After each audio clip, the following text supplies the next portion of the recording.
Hello students, चलिए आज start करते हैं जनरेशन ऑफ एएम सिग्नल।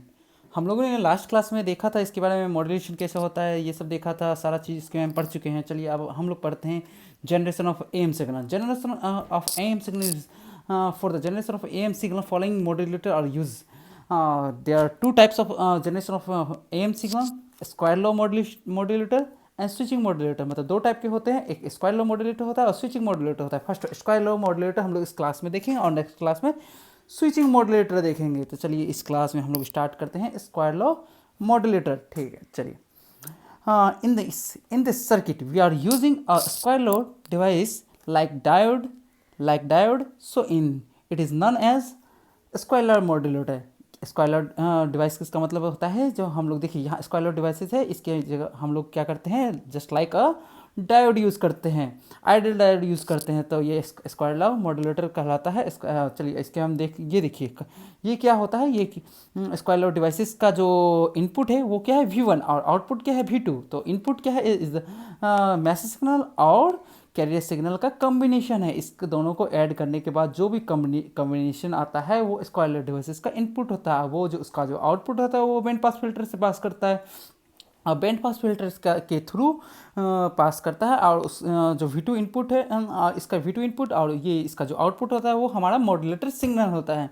तो देखिए होता क्या है इसमें, जो हम देखते हैं कि हमारे पास जो प्रैक्टिकल मैसेज सिग्नल है इसका स्ट्रेंथ प्रैक्टिकल मैसेज सिग्नल का है, इसका स्ट्रेंथ क्या होता है, बहुत कम होता है, वो स्मॉल होता है। अगर कैरियर सिग्नल का भी स्ट्रेंथ स्मॉल रहे तो square law devices square law characteristic operate करेगा। मतलब देखिए होता क्या है यहाँ, जैसे एक ये लीनियर कैरेक्टरिस्टिक है, ये स्क्वायर लॉ कैरेक्टरिस्टिक है, और ये स्क्वायर लॉ कैरेक्टरिस्टिक तभी करेगा ये जब लो वोल्टेज पर रहेगा, लो करंट रहेगा, तो इसके तभी हम लोग को स्क्वायर लॉ कैरेक्टरिस्टिक ये अप्लाई होता है। और हाई वोल्टेज पर अप्लाई नहीं होगा ये स्क्वायर लॉ कैरेक्टरिस्टिक। एक एट लो वोल्टेज, और एट लो वोल्टेज का जो पीक पॉइंट होता है वही हमारा वी गामा कहलाता है, जो वी गामा कहलाता है। यही होता है हमारा। जो लीनियर कैरेक्टरिस्टिक यहाँ पे यूज़ नहीं करेगा, सिर्फ यहाँ तक स्क्वायर लॉ कैरेक्टरिस्टिक यूज़ करेगा, होगा हमारा स्क्वायर लॉ डिवाइसेस।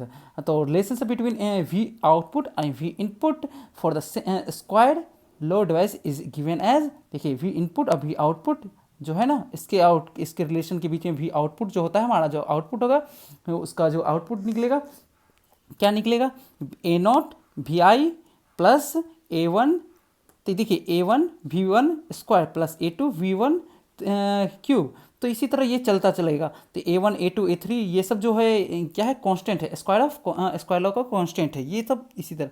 और V1 क्या है, इनपुट हमारा पास है V1 है ना, ये वाला देखिए V1 का स्क्वायर, ये हमारा इनपुट है स्क्वायर लॉ डिवाइसेस का, और ये V आउटपुट हो गया यहाँ, ठीक है, V आउटपुट। तो यहाँ V2 होगा जब निकालेंगे तो। तब देखते हैं नेक्स्ट इसमें क्या होता है।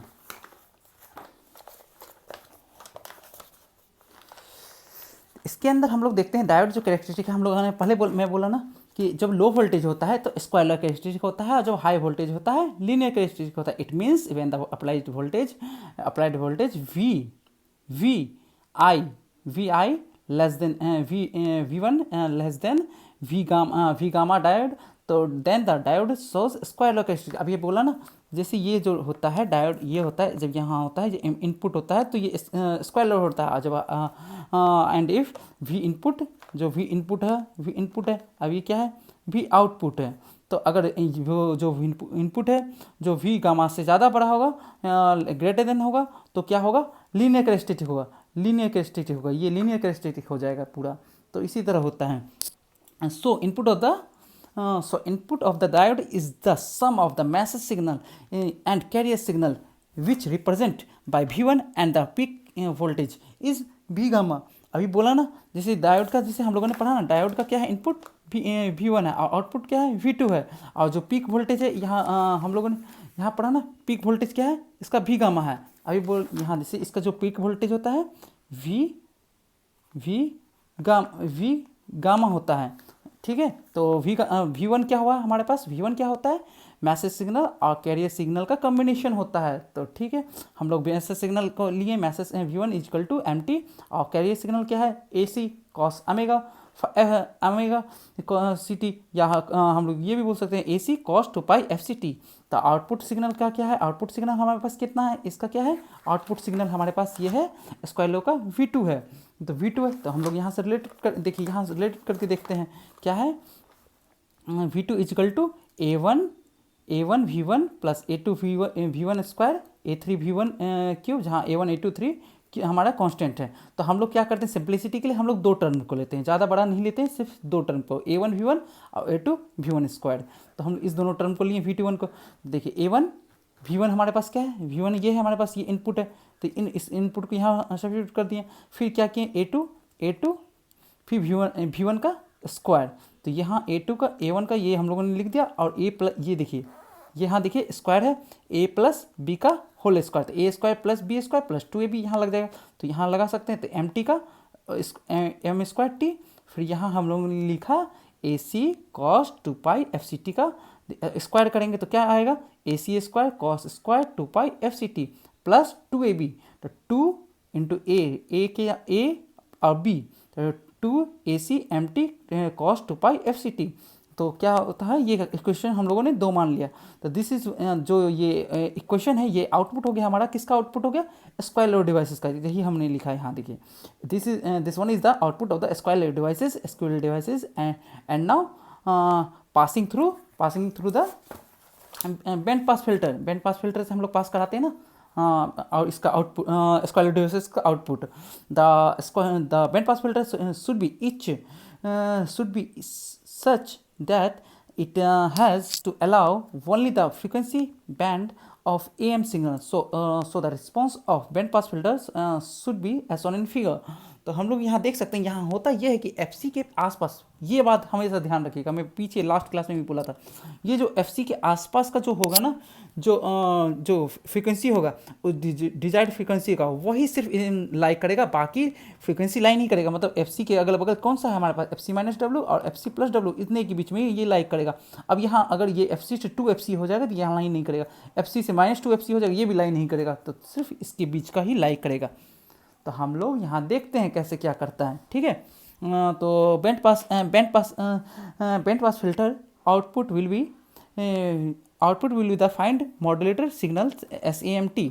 बैंड पास फिल्टर आउटपुट देखते हैं कि इसका बैंड पास फिल्टर यही तो हुआ आउटपुट ना, क्या होता है, SAMT यही हुआ ना।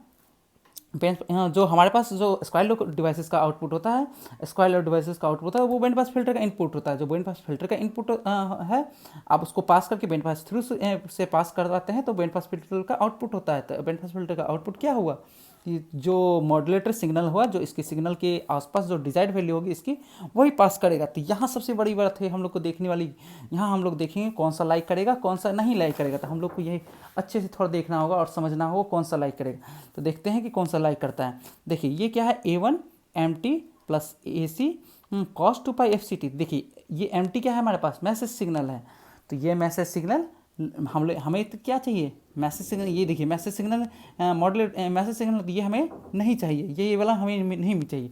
फिर A1 AC कॉस 2 पाई FCT। तो देखिए यही तो हमें चाहिए, ये कैरियर सिग्नल है, जिसके साथ कैरियर सिग्नल है वो चाहिए, तो ये हमें चाहिए, ठीक है। ये और फिर आप देखिए इसमें देखते हैं A2 M स्क्वायर T। तो ये मैसेज सिग्नल है, तो हमें से ये वाला नहीं चाहिए, सिर्फ मैसेज सिग्नल वाला नहीं चाहिए, हमें कैरियर सिग्नल के साथ वाला वो है, वो मुझे चाहिए। तो देखिए ये क्या है, फिर A square AC square cos square 2 pi FCT। अभी हमने बोला ना, जो हमारे फ्रिक्वेंसी के आसपास होगा सिर्फ उसी डिजायर्ड फ्रिक्वेंसी को हम लोग लेंगे, और उसके मतलब उससे दूर जो होगा उस फ्रीक्वेंसी को ये लाइन नहीं करेगा, उसको नहीं लेगा। तो ठीक है, तो यहाँ क्या है, कॉस स्क्वायर 2 पाई FCT। इस चीज़ को अच्छे से ध्यान रखिएगा। देखिए क्या है, जो कॉस स्क्वायर होता है, कॉस स्क्वायर A होता है, तो हम लोग क्या लिख सकते हैं, 1 प्लस कॉस 2A बाई 2, कुछ इस तरह लिखते हैं 1। तो ये क्या है, जो कॉस 2A अगर मान लीजिए थोड़ा देर के लिए अगर 100 हमने फ्रिक्वेंसी ले लिया, तो इसकी वैल्यू कितनी आएगी, तो कॉस्ट 200 आ जाएगी, कॉस्ट 200 आ जाएगी ना। अगर फ्रीक्वेंसी हमारी 100 हुई तो कॉस 2A की फ्रीक्वेंसी कितनी आएगी, 200 आ जाएगी। तो वो कितनी आ जाएगी, यही यहाँ मान लीजिए 100 है, तो ये इससे कितनी बहुत दूर जाके चली जाएगी। तो ये वाली फ्रीक्वेंसी हमें नहीं चाहिए। ये अगर मान लीजिए 3 होगी तो ये कॉस 3 हो गई, तो मान ली 300 हो गई, तो ये वाली फ्रीक्वेंसी हमें, इसके बाद दूर की फ्रीक्वेंसी हमें नहीं चाहिए, हमें इसके पास वाली फ्रीक्वेंसी चाहिए, FC के बगल आसपास के। तो FC के देखिए ये वाली फ्रीक्वेंसी AC cos स्क्वायर, ये वाली फ्रीक्वेंसी नहीं चाहिए। अब ये वाले देखिए 2AC MT cos 2πfct, फिर ये लाए, ये हमें चाहिए, और यही फ्रीक्वेंसी हम लोगों को चाहिए, यही मिलेगी। देखिए चलिए करते हैं आप नेक्स्ट। तो SAMT क्या है? मॉड्यूलेटरी सिग्नल है। मॉड्यूलेटरी सिग्नल है, क्या है? SAM S, देखिए AC से मल्टीप्लाई करने के बाद ये हो गया, A1 से मल्टीप्लाई कर दें तो A1 AC cos 2πfct। फिर यहाँ हम लोगों ने यहाँ देखिए A1 को इससे मल्टीप्लाई कर दिया, A2 को इससे मल्टीप्लाई करते हैं, A2 को मल्टीप्लाई किया 2AC MT cos 2πfct। तो यहीं ब्रैकेट हम लोग ओपन कर रहे हैं, तो 2A2 AC MT cos 2πfct, ठीक है। तो देखिए यहाँ भी A1 AC है, देखिए A1 AC है, हम लोग यहाँ भी A1 AC को कॉमन ले रहे हैं, A1 AC को, यहाँ A1 नहीं है तो भी हम लोग कॉमन लेते हैं। तो A1 AC को कॉमन लेने के बाद A1 AC को भी ले लिया, और cos 2πfct को भी कॉमन ले लेते हैं, ठीक है। तो यहाँ क्या आया? यहाँ 1 आ गया इसका वैल्यू, और यहाँ लेने के बाद क्या आया? 2A2 अपॉन A1 MT, क्योंकि यहाँ भी AC आ गया कॉमन, cos 2πfct आ गया, तो बच क्या गया हमारे पास? 2A2 upon A1 MT। तो ठीक है, हमारे पास स्टैंडर्ड इक्वेशन क्या था? हमारे पास एम्पलीट्यूड मॉड्यूलेशन का स्टैंडर्ड इक्वेशन था हमारे पास AC, ये AC डैश इसीलिए डाला क्योंकि यहाँ भी AC हो जाता, ये भी AC हो जाता, तो हमें पता नहीं चलता कौन सा AC, मतलब हमारे स्टैंडर्ड इक्वेशन, इसलिए हमने मतलब जानने के लिए हमें डैश डाला। आप कुछ भी लिख सकते हो, आपको पता चल जाए कि AC का ये स्टैंडर्ड इक्वेशन है। तो स्टैंडर्ड फॉर्मूला हमारे पास क्या है इसका मॉड्यूलेटरी सिग्नल का? SAMT AC dash 1 + KA MT cos 2πfct। अब दोनों में कंपेयर अगर करते हैं तो हमें सारे वैल्यू की पता चल जाते थे। AC का अगर AC को कंपेयर करें तो क्या आ जाएगा?